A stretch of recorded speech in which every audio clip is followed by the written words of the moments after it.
with it, like you can actually look, Yes. and then like get out of it, Okay. and like continue, going where you need to do or do what you need to do. Okay. But this is the first time that like we use a weapon in that viewpoint. Oh, okay. So we get the scope, I would say like the scope viewpoint, Yes. and then basically like you're like taking shots at her to like kind of like get to the point where it's like, all right, I need to like save Meryl, hurry up, take this person out, and they lead you to believe you actually did hurt this person, and they're over there and they're hurt, and then for some odd reason, it's like if you that's right, if you go and you come back, she's gone, right? Yes. Yeah, so she's not there. Yeah. That's what I'm saying. Like if you attempt to save her, Mm-hmm. she gets shot some more. Yes. So when I did that and I came back, because the first playthrough I didn't have the weapon. Yes. Which they want you to like, because like I think graphic wise you can't like have like soldiers like grab Meryl, drag her away. So they had to force you leave the room and come back. Yeah. So I was like, when I first played it, I was like, oh, she's dead. Like that's a big puddle of blood. She's dead. This person killed her. Revenge time. Yeah. Which comes to find out, it's just a trap. Yeah. It's just a trap. It's to kind of like lure you in to get you. Because like comes the cutscene where it's like you're basically like surrounded. Yes. And it's like, oh crap, I fell for a trap. And I was like, what's this now? And they knock you out, and then the last thing, I'm sure I'm really, what is the last thing you see for this one? Or it just goes full to black? I think it just goes full black. Yeah, Could be wrong. because I think the next thing you see is the lights in the torture room. Yes. Yeah, which comes again, our first villain, Mm-hmm. our first boss, Revolver Ocelot, and then we come to like get a little more backstory to him, Yes. where he just chomps at the bit for torture. Yes. It's like that's where he excels at now. Mm-hmm. It's like he's gone from like he may have been like a good soldier, may have been a good what's the word?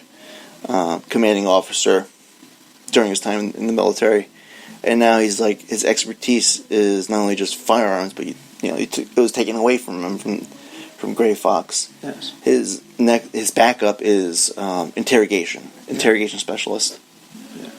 and then that's where it gives you the choice where it's like you can either stop the interrogation, but Meryl dies, or you can fight on through to keep her alive. And I think from my first playthrough, I tried to fight on through. I ended up dying several times Yeah. because of it. And then he actually say like don't hit rapid fire button or like turbo button, Yes. because then he'll know. And I thought that was a lie itself, because at the time I had like the turbo controller. You gotta hit like the turbo button, and it was like basically code in like you're obviously gonna hit this rapidly without actually doing it, and that ended the torture. It's like, yep, you failed. That's it. You're done. But you get a little like more like backstory and context to the character Revolver Ocelot as well. Yeah. Being that he was an interrogation specialist, and I think what was it like from the Mantis fight we find out that Revolver Ocelot killed who we believed to have met was hold on. We come to find out that Revolver Ocelot killed Donald Anderson, who we thought we already met, but was actually Decoy Octopus that we accidentally killed. Yes. With the Fox die, which I think that was like, out of all the people, of all the bosses, that's the one person you saw in action, but you don't like have any other interaction, no battle, no nothing. He just dies as basically the character he's become. Okay, so and then we're left into the hands of Raw, so like Sniper Wolf, obviously, because we're like, where's the woman? Where's Meryl? like, did you already kill her? And we know, like, she's, like, basically captured and that Sniper Wolf is like still like he's kind of hoping that you won't die from interrogation, which is like you said from before, like if all these people are like one unit, no one's talking to each other. It's like they're kind of rooting. Like I hope you fail and this guy kills you, so I can get my chance at this person. Which is that's not really good camaraderie. No. It seems like everyone's on their own. Yeah, it seems like everyone has their own agenda. Everyone wants to be like their top The top boss. even though they know they're not. Mm-hmm. I don't know exactly what their end goal is. But yeah. Yeah, so like, I mean, you go through the repetition, you go through like the torture sequence, which basically like you're just being electrocuted. Yes. You're strapped to like this. I'd call it a gurney, but like I don't know what it is, what you would call it, but to this like Yeah. I don't know. It's not a table because like you're basically held by your arms, by your wrist and your legs, arms and legs. It's holding you by your arms and legs. I think we're just like too hung up on it, but like No, it's like I watch it now, and even though it's just a game, it's still unsettling in some way that like these rapid shocks come to this person like yeah, it's very unsettling, violence, even though you've seen violence throughout, people getting shot and killed, this, that, and next. But it's just very, it's very quick.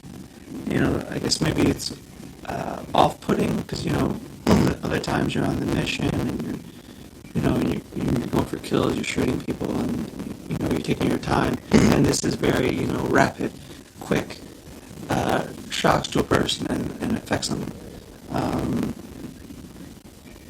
Yeah, so no, I don't think it's a tangent. It's effective in showing that that these guys are not playing around, and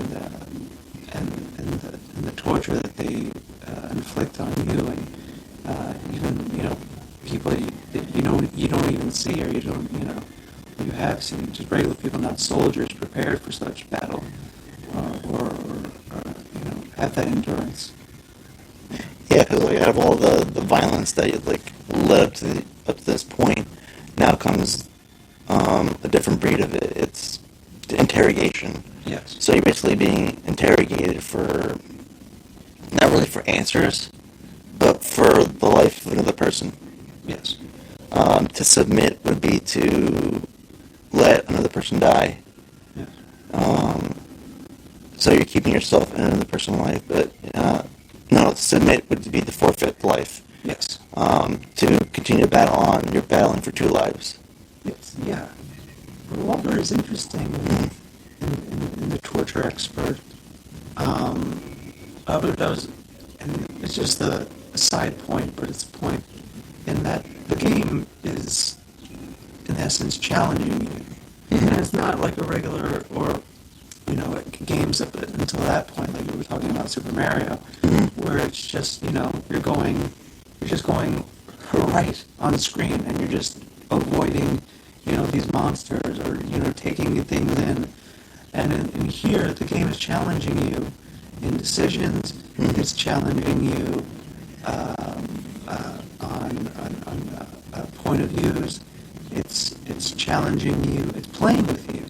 Yeah, it also challenges you morally. Like, what kind of a person are you? It's playing with you, and that in games. I mean, maybe there have been games before this that have done this, but for the most part, games are simple, and you go from one point to the next. And here, it's the same. You have your map, and you've got to get to this point. But at the same time, it's not going to be easy. The game itself is going to challenge you in ways, whether it's characters, decisions you make. It's very cool. I mean, now you would compare it, because there's other games like it, like Batman Arkham.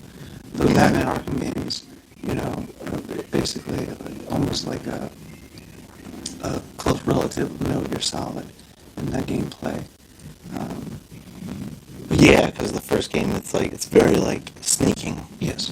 Like, you're Batman, but you gotta sneak around, because there's way too many, bad guys to, get you. But yeah, for this game, it challenges you, on so many levels. And then it challenges you, based on, how you played the game. At the end, you finally get all the results. Yes. It tells you, how many people you killed, and, what's your favorite weapon, how long you took, how many saves you did. And it's for future games on, it kind of gives you the ulterior choice. You can kill, or you can subdue. And with Revolver, maybe it's just because earlier we were looking, you showed me the hoodie we got, but is Revolver in that shirt, or for me, to me, just giving off vibes of just the character? Does he remind you of Mr. Blonde? Yes. He's this sort of,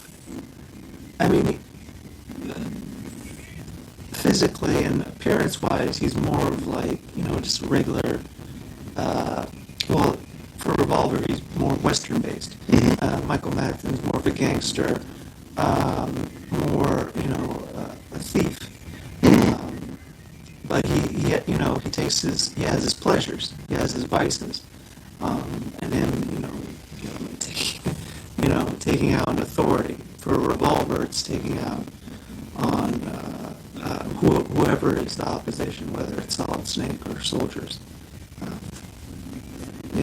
But I was just wondering, audience can't see it, but on the shirt, is Revolver in the place of Mr. Blonde on the Reservoir Dogs shirt?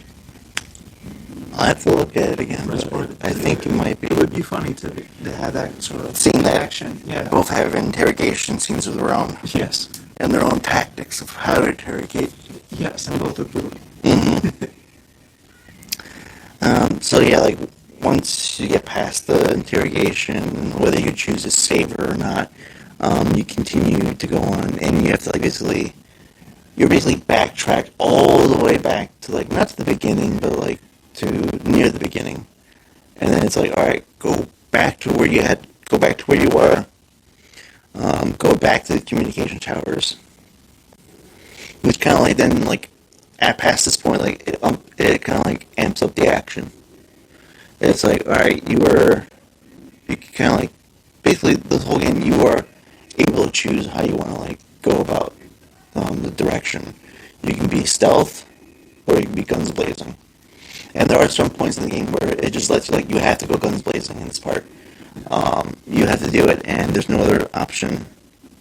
But yeah, you go back to go to the communication tower, because you gotta go to the roof, and then the roof being again, all these are small bosses. We finally see the return of the Hind D. We finally see the helicopter, and it's we didn't see it before, because we assumed it's alright, he's gonna go in the helicopter and go take on some fighter jets. And then he comes out of nowhere, and it's kind of it's I'm gonna try to kill you, kind of in his own hands. So I'm gonna try to end this here and now, Yes. so you don't go any further. And it's just a straightforward battle. You versus the helicopter is just using missiles at it. There's not really that to tag on to the battle very much, really. No, but it is very. Just thinking about the interactions between characters, relationships, and Solid and Liquid. It's the easy comparison is Batman, Joker, but it's any hero or villain comparison could be between the two. You could put 007 and 006, but with just Solid and Revolver, it's very much just classic Western. You're either the sheriff or you're the man with no name versus the expert marksman. That's their relationship, and they have this sort of unsaid competition and rivalry between the two, I guess. And it plays out here and in further games. Yeah, but I think they're